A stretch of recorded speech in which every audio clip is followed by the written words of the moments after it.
11 number, never cards on your children. কখনো বাচ্চাদের বদদোয়া দেয়া যাবে না। বাবারা, ছেলের বাবা মেয়ের বাবারা শুনতেছেন? মনোযোগ নাই মনে হয়।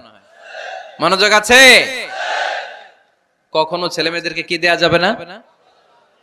যত দুষ্ট হোক, যত বদের হাড্ডি হোক, বদদোয়া দেয়া যাবে। ওই সময় দোয়া করে ফেলবেন। বেশি রাগ আসলে কি করবেন? একটা দোয়া আপনি সেট করে নেবেন যে বেশি রাগ চলে আসলে আমি এই দোয়াটা করে দিব। ভালো দোয়া পারা যাবে?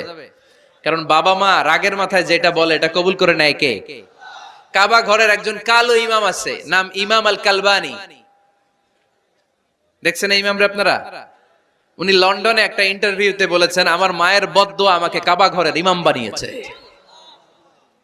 লন্ডনে একটা কনফারেন্সে উনি ইন্টারভিউ দিচ্ছিলেন। তো ওনাকে বলা হলো, কাবার সব ইমাম সাদা ইমাম, আপনি কালো মানুষ, কেমনি ইমাম হইলেন? উনি বললেন, আমার মায়ের বদদোয়া আজকে আমাকে কাবা ঘরের ইমাম বানিয়েছে।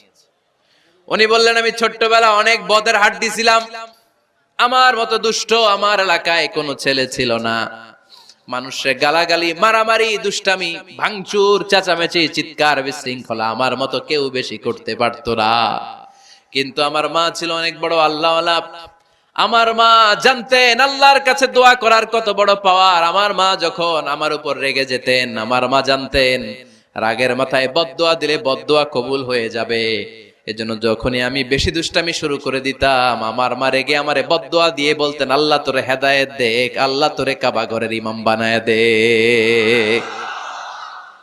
মা যখন রেগে যেতেন, রেগে মেগে উনি সব সময় বলতেন, আল্লাহ তোরে হেদায়েত দেখ, তোরে কাবার ইমাম বানায় দেখ। রাগে রাগে ভালো দোয়া করতেন। সুবহানাল্লাহ।